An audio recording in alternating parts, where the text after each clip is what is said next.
आइए आज हम पढ़ते हैं कक्षा 10 का द्वादशः पाठः अन्योक्तयः। अन्योक्तयः पाठ का शीर्षक समझ लें।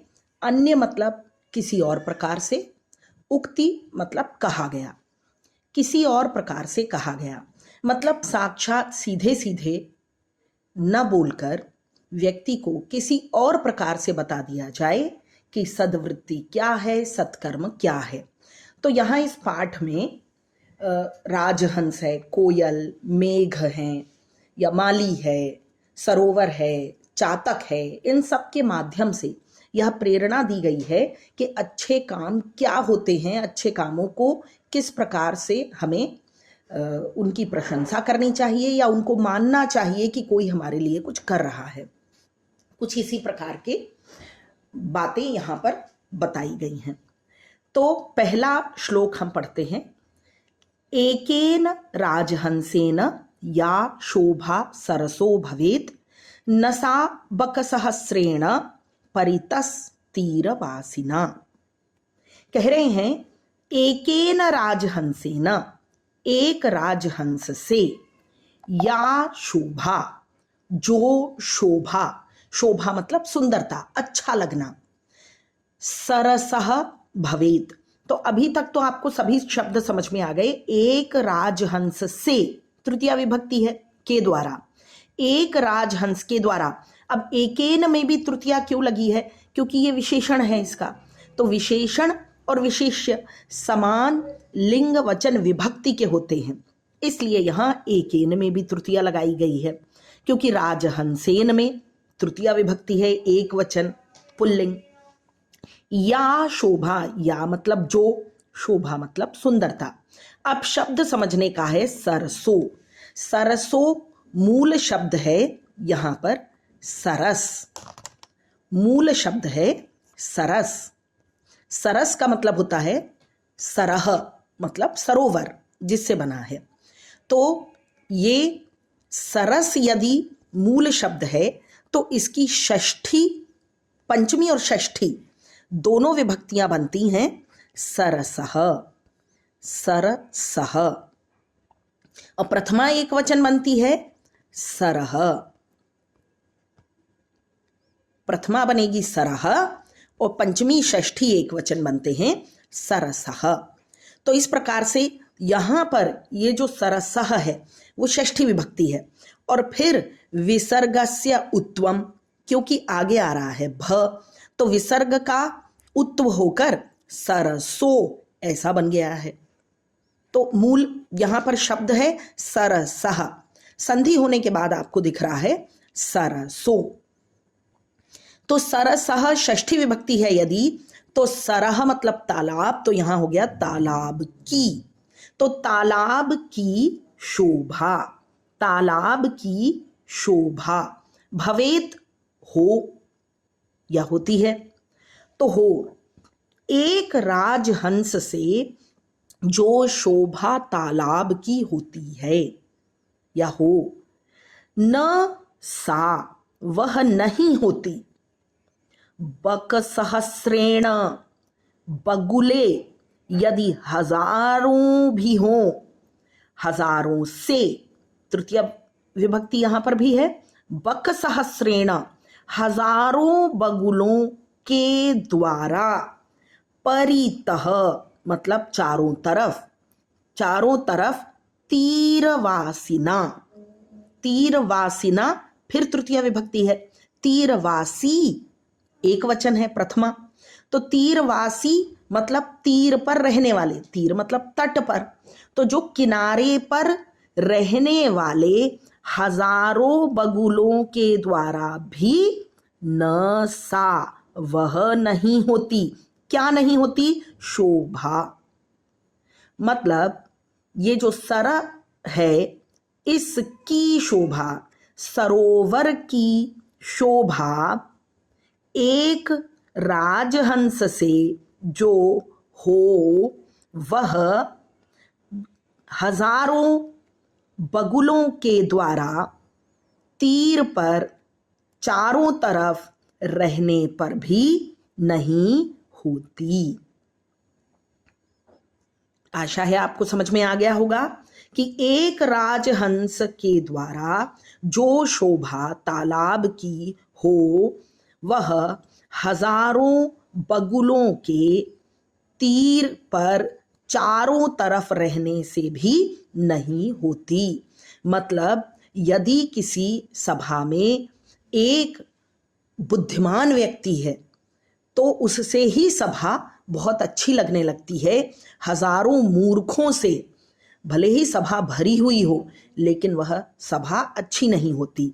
मतलब जहां एक भी बुद्धिमान व्यक्ति बैठा हो वो जगह आपके बैठने लायक है, और जहां हजारों भी दुर्बुद्धि बैठे हुए हों वहां नहीं रहना चाहिए या वो जगह अच्छी नहीं लगती। तो यहाँ पर राजहंस के द्वारा ये बताया गया है कि अच्छे लोग हर प्रकार से अच्छे, व्यवहार में अच्छे, बुद्धि में अच्छे, हर तरीके से अच्छे, और बगुले बगुले वे लोग हैं जो कि राजहंसों की तरह नहीं हैं, हर तरीके से अच्छे व्यक्तियों की तरह नहीं हैं। तो दोस्त भी जब बनते हैं तो हजारों दोस्त बना लेना बगुलों की तरह वो उचित नहीं है। एक राजहंस की तरह आप दोस्त बना लीजिए, व्यक्ति तर जाएगा। तो मतलब राजहंस बनना है, बगुला नहीं। उम्मीद है समझ में आया होगा पहला श्लोक। अब दूसरे श्लोक की तरफ हम चलते हैं। भुक्ता मृणाल पटली। मृणाल पटली मतलब कमल की नाल। कमल की नाल कहते हैं जो कमल के नीचे जो कमल दंड होता है उसको खाया भी जाता है, आपने कभी खाया होगा शायद। तो कह रहे हैं कि खाई गई है मृणाल पटली, कमल की नाल, भवता आपके द्वारा। भवत शब्द की तृतीया विभक्ति है ये, भवता आपके द्वारा। आपके द्वारा खाई गई है मृणाल पटली, कमल की नाल। मतलब इस सरोवर में रहते हुए सरोवर के कितने एहसान हैं आप पर, देखिए। तो यही सरोवर में आपने आपके द्वारा मृणाल पटली खाई गई है, कमलदंड खाया गया है। निपीतानि अंबुनी, अलग अलग हो गए हैं शब्द। निपीतान्यंबुनी, यहां पर संधि हो गई है, निपीतानि अंबुनी। ई के बाद अ आता है तो वो य बन जाता है। ये आप संधि वाले वीडियो में देख सकते हैं मेरे। तो ये निपीतानि मतलब पिया गया है, अंबुनी पानी, अंबु मतलब पानी, पिया गया है पानी। और यत्र जहां, तो जहां तुमने मृणाल पटली खाई और पानी पिया और नलिनानि निषेवितानि, और कमल खाए हैं, तरह तरह के कमल खाए हैं। तो ये संबोधन है राजहंस को कि रे राजहंस, मतलब हे राजहंस, वद बोलो। ये राजहंस को कहा गया है कि हे राजहंस बोलो, तस्य सरोवरस्य। ये राजहंस को कहा गया है कि हे राजहंस बोलो, उस सरोवर का, कृत्येन किए गए के द्वारा, केन भवितासि कृतोपकारः, मतलब कृत उपकार, उसके द्वारा किए गए उपकार, किसके द्वारा, सरोवर, सरोवर के द्वारा किए गए उपकार को, केन कृत्येन भवितासि, केन कृत्येन भवितासि, किस काम से, किस काम के द्वारा, भवितासि चुकाओगे, मतलब उसका एहसान है तुम पर। जहां तुमने मृणाल पटली खाई, पानी पिया और तुमने वहां कमल भी खाए, ऐसे उस सरोवर का किए गए उपकारों को हे राजहंस किस कृत्य से चुकाओगे। मतलब जो भी व्यक्ति हमें खाने के लिए भोजन और पीने के लिए पानी देता है, ऐसे व्यक्ति का एहसान कभी चुकाया ही नहीं जा सकता। समझ में आया। अब नेक्स्ट तीसरा, तोयैरल्पैरपि करुणया भीम भानौ निदाघे। अब ये बात हो रही है मालाकार की। मालाकार मतलब माली। तो माली क्या करता है कि जब गर्मी का समय होता है तो थोड़ा थोड़ा पानी सभी पौधों में डालता है। अब बरसात में बहुत सा पानी भगवान से ही मिलता है पौधों को, लेकिन जो पेड़ हैं वो माली का उपकार कैसे चुकाएंगे, क्योंकि जब उनको जरूरत थी पेड़ों को गर्मियों के मौसम में, तब माली ने उन्हें थोड़ा थोड़ा पानी दिया। वो पानी बरसात के पानी से ज्यादा महत्वपूर्ण है। मतलब जब हमें जरूरत है उस समय पर जो व्यक्ति काम आता है वह हमारे लिए ज्यादा महत्वपूर्ण है।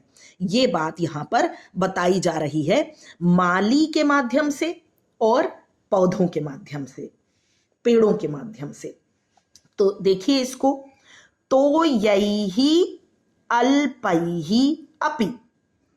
तो इसको अलग अलग करके जरा एक बार देख लेते हैं।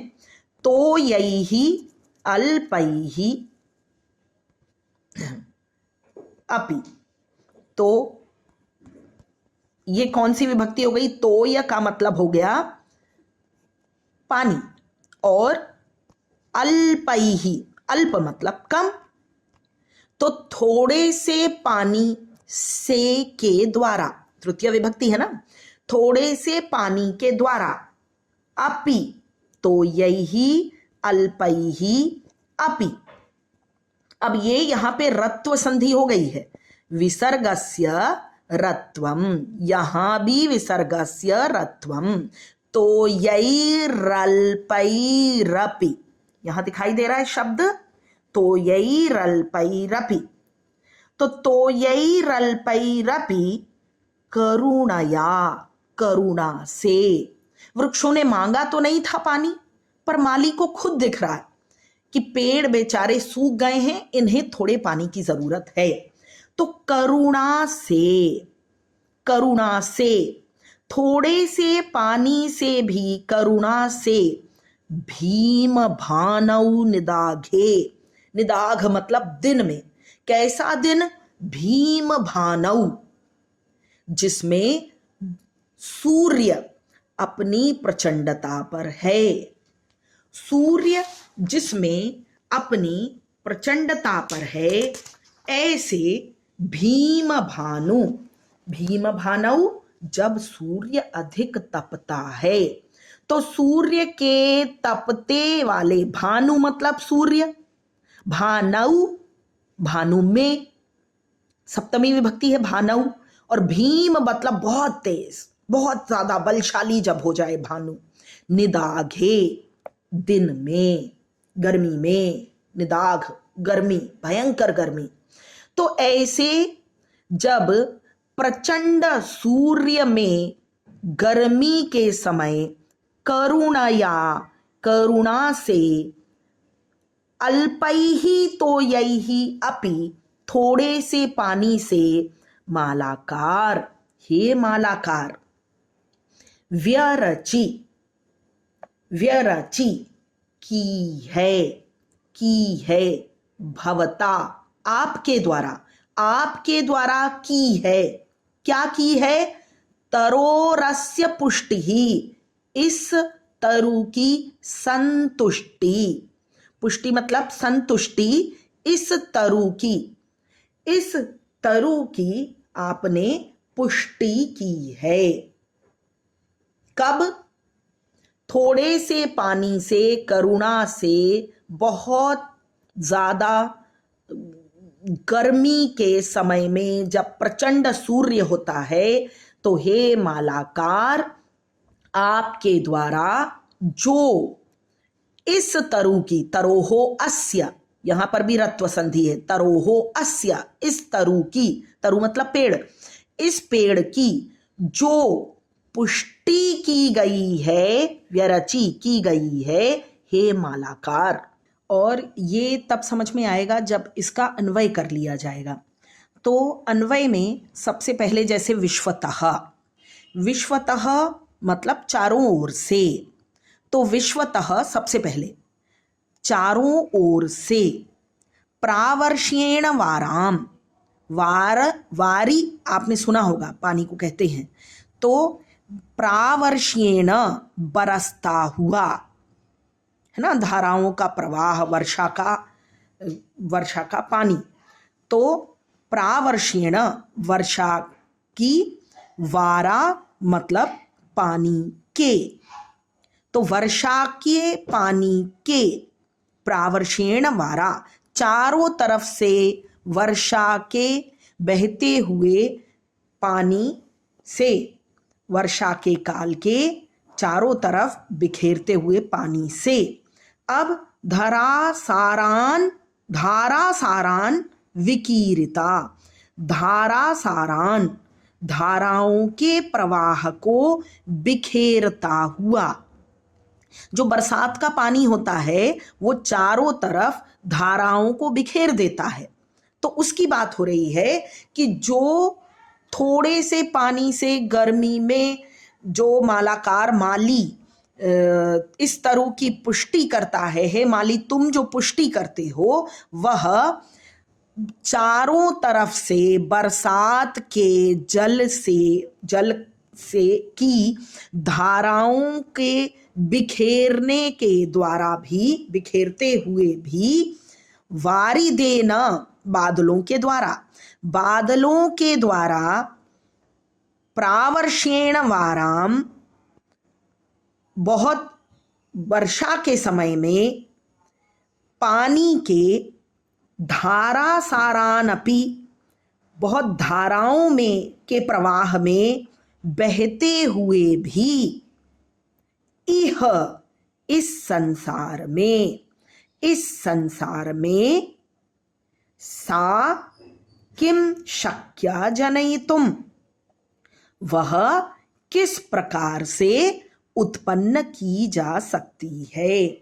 मतलब जो संतुष्टि, जो पुष्टि इस तरु की इस माली ने, माली तुम्हारे द्वारा, आपके द्वारा जो इस तरु की पुष्टि की गई है, वह बादलों के द्वारा चारों तरफ से वर्षा के पानी से, पानी के धाराओं के चारों तरफ बिखर जाने से भी, सा किम शक्या जनयितुम, इह मतलब इस संसार में सा किम शक्या जनयितुम, क्या वह इस वारिद के द्वारा पैदा की जा सकती है वह पुष्टि, वह संतुष्टि, मतलब नहीं की जा सकती है। मतलब थोड़े में आपको जब जरूरत है उस समय पर कोई थोड़ी सी भी चीज देता है, तब जो संतुष्टि आप में पैदा होती है, वह संतुष्टि जब आपके पास बहुत है उस समय पर देने पर नहीं हो सकती। तो बहुत सारी चीज जब हमारे पास होती है तब हमें इतनी संतुष्टि नहीं होती जितनी थोड़ी सी जरूरत के वक्त जब थोड़ी सी चीज मिल जाती है तब जो संतुष्टि मिलती है। अगला श्लोक देखते हैं, चौथा। आपे दिरे अंबर पथम परितः पतंगाः, पतंग मतलब पक्षी, पक्षी गण पतंगाः, तो पतंगों ने, पक्षी गणों ने, परितः चारों ओर से, पतंगों ने, पक्षियों ने चारों ओर से, अंबर पथम आकाश का पथ, आपे दिरे प्राप्त कर लिया है, घेर लिया है। मतलब पतंगों ने चारों तरफ से आकाश को घेर लिया है, उसको अपना आश्रय बना लिया है, मतलब उसके सहारे जीवन जी सकते हैं। फिर भृंगाः, भृंग का मतलब क्या होता है? भंवरे, भवरे। तो भवरे रसाल मुकुलानी, आम की मंजरियों को, रसाल मतलब आम, आम को रसालम भी बोलते हैं, आम के मुकुल, मुकुल मतलब छोटे छोटे से जो आम की मंजरियां हैं, फूल, तो आम की मंजरियों को भंवरों ने समाश्रयन्ते, अपने आश्रय के रूप में बना लिया है, मतलब उसको आश्रय बना लेते हैं या सहारा ले लेते हैं। लेकिन अब ये पतंगों को तो आश्रय मिल गया ये आकाश, और भृंगों को आश्रय मिल गया आम के फूल, मंजरियां, लेकिन ये कह रहे हैं कि संकोचम अंचति, संकोच मतलब छोटा हो जाना, अंचति मतलब हो जाता है आने पर, संकोच आने पर, संकोच आने पर मतलब जब संकोच आता है कम हो जाता है, मतलब धीरे धीरे धीरे धीरे जब तालाब सूख जाता है, किसमें संकोच आ जाता है, तो ये कह रहे हैं सरस त्वयी, तुम में, सरह, जब तुम में, सप्तमी विभक्ति है ना त्वयी, तो जब सर में मतलब तालाब में, तुम में जब, हे सरस, जब त्वयी संकोचम अंचति, हे सरोवर जब तुम में संकोच आ जाता है, मतलब तुम कम हो जाते हो, गायब हो जाते हो, तब मतलब धीरे धीरे पानी सूख जाता है ना गर्मियों में, तब दीन दीन मीनो, दीन दीन दीन मीनो, दीन मतलब बेचारी सी, बेसहारा सी मछलियां, तो बेचारी सी मछली नु हंत, हंत मतलब हाय, अरे, ओह, हंत, तो अरे हाय ये बेचारी मछलियां, कतमाम गतिम अभ्युपैतु, किस गति को प्राप्त होंगी, हूं, मतलब किस गति को प्राप्त होंगी, मतलब निश्चय ही मीनों की स्थिति बेकार हो जाएगी, मतलब मछलियों की स्थिति बेकार हो जाएगी, तो वो किसी और का सहारा नहीं ले सकती हैं। तो ऐसे में यदि आपके सहारे कोई व्यक्ति है तो अपने आप का संकोच करके उसकी स्थिति को बेकार मत कीजिए, उसे बेसहारा मत कीजिए। तो एक बार और देख लीजिए इसको कि पतंगाः परितः अंबरपथम आपेदिरे, सभी पक्षियों ने चारों तरफ से आकाश को, आकाश के रास्ते को या आकाश को अपना आश्रय बना लिया है, प्राप्त कर लिया है। दूसरा, भृंगाः भंवरों ने आम की मंजरियों को अपना आश्रय बना लिया है। लेकिन सरसस्त्वयि सरोवर तुम में संकोचम अंचति, जब संकोच आता है मतलब तुम छोटे हो जाते हो, जब तुम्हारा पानी उड़ जाता है, तुम अपने आप को संकुचित कर लेते हो, गायब हो जाते हो, तब बेचारी मछली का हंत हंत हाय क्या गति होगी या किस गति को प्राप्त हो, वह बेचारी कहाँ जाए, किस गति को प्राप्त हो मतलब कहाँ जाए, क्या करे, क्योंकि वह तो उसी के भरोसे थी। तो कतमाम मतलब कौन सी, किस, किस गति को प्राप्त हो, गति का मतलब होता है हालत, तो वो किस हालत को प्राप्त हो, कहाँ जाए, क्योंकि वह उसी के, तो आकाश कभी अपने आप का संकोच नहीं करता, मतलब कभी परिंदों से अपने आप को अलग नहीं करता है, वो उनका पोषण करता रहता है। ऐसे ही मंजरियां, पेड़ पौधे सदा भंवरों का पोषण करते रहते हैं, लेकिन वो कह रहे हैं कि ये मछली तो बड़ी दीन है, ये जिस पर आश्रित थी, तो तुम्हारे आश्रय के संकुचित हो जाने पर वह क्या करे, अब वह तो बेसहारा हो गई। आइए अब 5वां श्लोक देखते हैं। 5वां श्लोक। एकः एव खगः मानी वने वसति चातकः। एक एव, यहां का विसर्ग कहां गया? यहां बेसिकली एक विसर्ग होना चाहिए था, एकः एव, लेकिन ये एक विसर्गस्य लोपः जो स्थिति है उसके कारण यहां लोप हो गया है विसर्ग का, तो यहां एक एव ऐसे ही बचा है।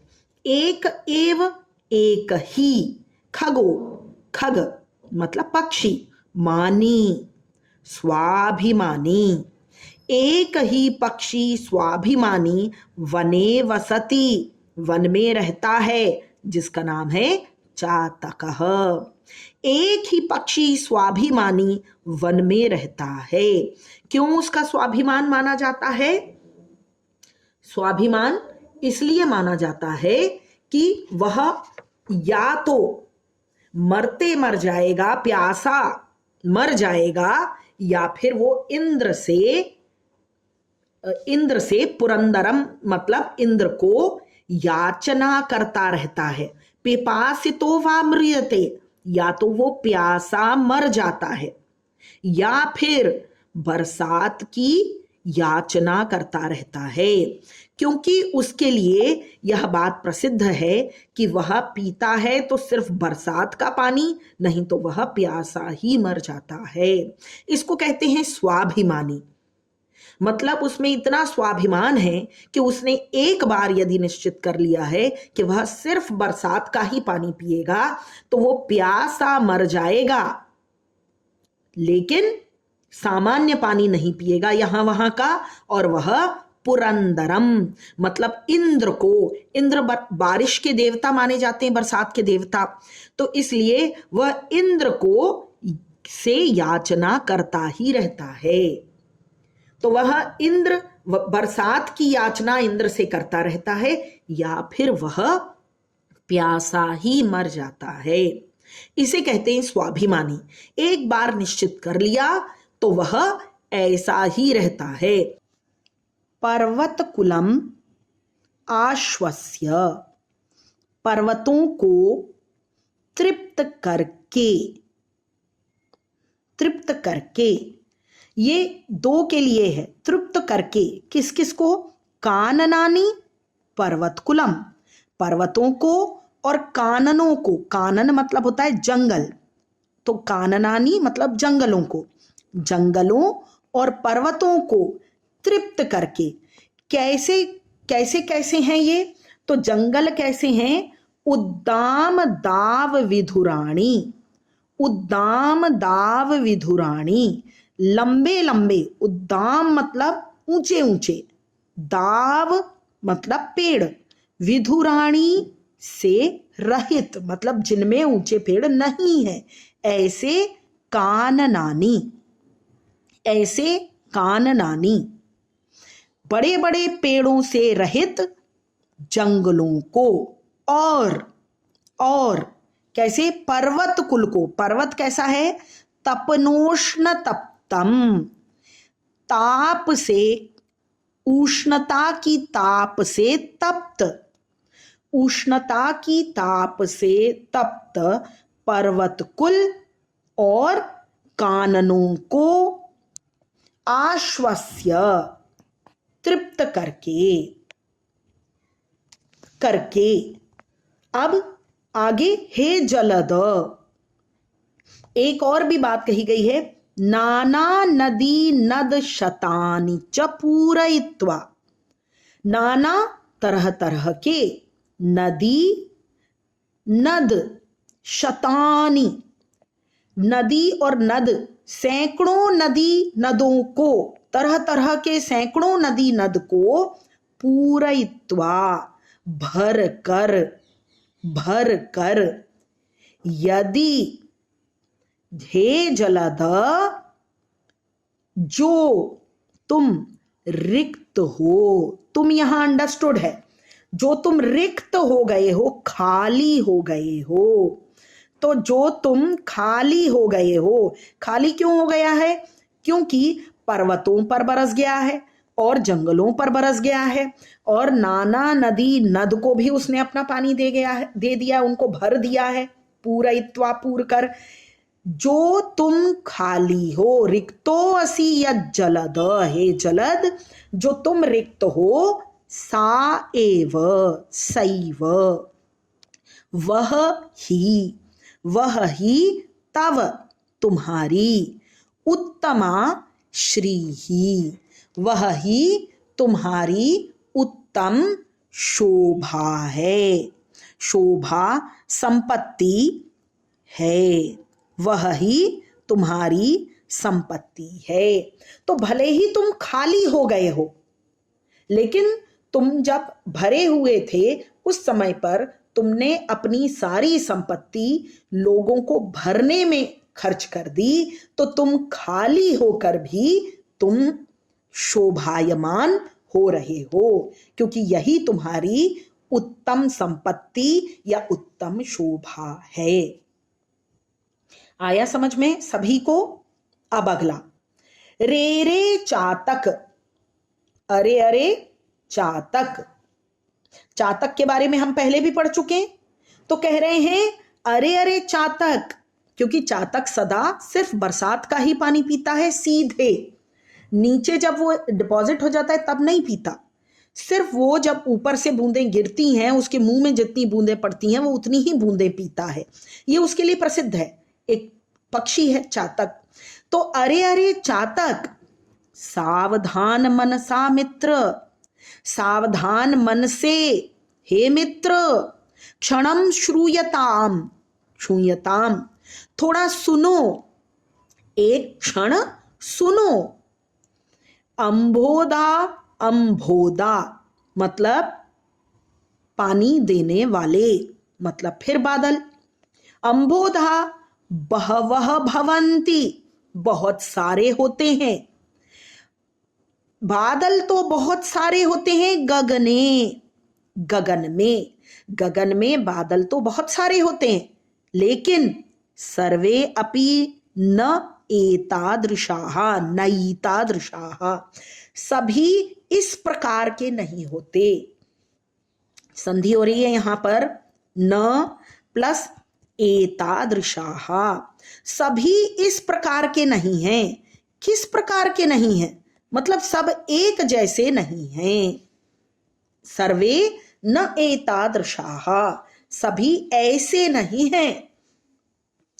केचिद कुछ, वृष्टिभिः, ये र लगा है, ये विसर्गस्य रत्वम हो गया है। कुछ वृष्टिभिर आर्द्रयन्ति, कुछ वृष्टि से, आर्द्र, ये जो भिर र में अ जुड़ा हुआ है यहां पर दिख रहा है, भिर आर्द्रयन्ति, तो ये शब्द बना है वृष्टिभिः, वृष्टिभिः और प्लस आर्द्रयन्ति, आर्द्रयन्ति मतलब गीला करते हैं। तो कुछ तो वृष्टि से, बरसात से, तृतीया विभक्ति है ना, कुछ बरसात से गीला करते हैं वसुधाम, वसुधा को, धरती को। कुछ वसुधा को वृष्टि से गीला करते हैं, गर्जन्ति केचित् व्यथा वृथा, कुछ फालतू ही गरजते हैं। गर्जन्ति गरजते हैं, केचित कुछ, वृथा मतलब फालतू, कुछ फालतू ही गरजते हैं, कुछ फालतू ही गरजते हैं। यम यम पश्यसि, जिस जिस को देखते हो, तस्य तस्य पुरतः, उस उसके सामने, मां ब्रूहि, मत बोलो, दीनम वचः, अपनी दीनता के वचन मत बोलो, मतलब अपनी समस्याएं सबके सामने मत रखो, क्योंकि कुछ ही लोग होते हैं जो आपकी समस्या को समझते हैं। तो सभी के सामने दुख भरी बातें मत बोलो। कुछ तो सुनकर आपकी मदद करेंगे और कुछ सुनते भी नहीं हैं या हंसते हैं। इनका एक इसके लिए एक दोहा भी है कबीर का, कबीरा अपने मन की बिथा मन ही राखो कोय, सुनी अठी ले हैं लोग सब बांटी ना ले है कोई। मतलब अपने मन की व्यथा को, समस्या को हमें अपने तक ही रखना चाहिए, क्योंकि सब लोग सुनकर हंस तो लेंगे लेकिन उसे कोई बांटेगा नहीं। तो यही वो भी कह रहे हैं कि हे चातक सावधान मन से, हर एक बादल के सामने रोना नहीं है अपना रोना, क्योंकि कुछ ही बरसते हैं और कुछ तो गरजते ही चले जाते हैं, वो आपकी मदद नहीं करेंगे।